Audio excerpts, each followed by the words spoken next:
This is going to be a review of the Moto E4. This is the Moto E4 here. The Moto E4 actually has Face ID.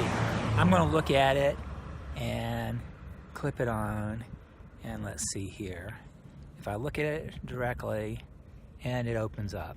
I don't know if you can see it here or not, but if I do this, it will open up completely. I'm going to switch over to the phone itself because trying to do me and the phone is going to be kind of hard for me to do. So let me switch it over and then we'll continue from there. Hang on. Okay, this is the Moto E4 again. This phone has Android Nougat on it. This phone, it also, you can swipe down from the top and that will give you some notifications, and also here you have your settings menu up here, and you can click on your settings menu, and at the bottom you can turn on developer options or the system UI tuner. The system UI tuner is turned on by holding down for 5 seconds on the settings button. The developer options, you hit the build number about 7 times or so to turn it on. So they give you a few extra features also. In this particular thing, one nice thing I like about the Android is if you want to open up apps, you just click this little button here and automatically it loads apps. You can actually change this feature to your home button if you want to, just to swipe left or right. It will do the same thing if you change it in the settings. And once you open an app, you can grab an app and just move it to the top here, and now you have 2-screen mode, and you can actually just pick other thing, and the bottom thing here will give you a section of apps you can go through, and you can just pick one of those apps, and even if it may not work, it says it may not work a split screen mode. For that, in developer options at the very bottom, you have an option to force things to work in dual screen mode. This doesn't always work, but it does increase the likelihood that it will work. Also, you can actually change the size of windows by moving it up and down. When you originally have Nougat, you can't really do that. You have to go to display and turn a setting on there to allow it to change the font size to real small, and that allows you to be able to do this. If you don't do that, you'll just be stuck with two windows. Also, you can hold down this button here for a few seconds, and it'll just switch to one mode. And so you could go back and forth by holding it down again, and it'll go back to 2 modes. You can also tap it a couple of times, and it'll switch back to the last thing it was doing. Like if you had different apps, you can switch back and forth between apps. Let's close the apps right now, and we're going to go back to our main screen here. Now, Nougat has over here, you have some things you can load up in here, as far as a few cards and stuff that you have, which is typical with Android. And also you can look at all your apps by just swiping up, and that will actually show you all the apps you have on your system right here by just doing that. Also, you can put things in folders. As you can see here, I have folders even on the bottom menu, and I have 5 here on the menu, where I think Apple allows you 4.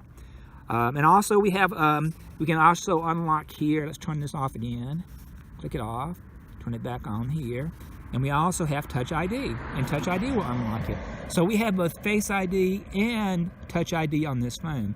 Now the Touch ID is fairly secure, but the Face ID on this phone is really not very secure. Now you did see, even with my sunglasses, it was able to work, but it might work too easy for some people. So, in fact, I can try to show you right now. If I try to turn it on here without using the Face ID, and if I'm not looking at it and try to swipe up, it's going to give me a lock screen here, so that won't work. I'd have to hit my face, I have to use my punch button and do that. But you have more options.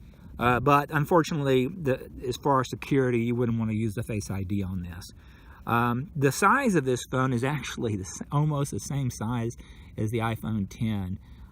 The difference is that it is thicker than the iPhone 10, And there's not too much difference as far as the width and the size, except the iPhone 10, of course, is going to go all the way to the edge, and this phone will not go that far.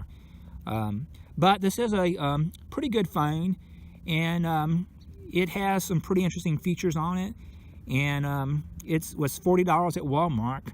Walmart had the cheapest price of this phone in the country, and so there was no place that came really close to Walmart on this. Now this is running Nugent. It's not upgradable to Oreo, unfortunately. This phone does come in a Plus version. The Plus version does have a better camera than this phone has. This phone has a camera, and outside it may not be too bad, but inside it's not real good. And the build quality of this phone is extremely poor. The worst part for me is it actually has a battery you can remove in this phone. The thing I hate most about this phone is that when you plug the charging port in, it doesn't have a very good feeling. Like you wonder whether it's really sticking in or not. It's kind of hard and doesn't work very well, and so it's kind of you feel like the phone is not going to last long. As far as the sound quality, though, it seems to work pretty well. I actually hooked it up to a Wi-Fi running off another cell phone, and was able to play music for a couple of miles walking, and so it actually worked pretty well. And the sound quality was actually quite good. It was a relatively loud sound and everything like that. One good thing I like about this phone is that I'm not a big fan of Siri, and you can hold this button here for a little bit and it'll come up with Google Assistant and ask you what you want help with, and so this is actually really convenient for me. The bad thing is it doesn't have Siri. There's a few times, so I can't help you with that at the moment. A few times that it will not be helpful, and so then you kind of want Siri in those few cases. But 90% of the time, I would generally prefer Google Assistant. And let's see what else. Well, for right now, that's going to be it. This is lasting a little bit longer than I really wanted to go, and so maybe I'll give a more in-depth review later.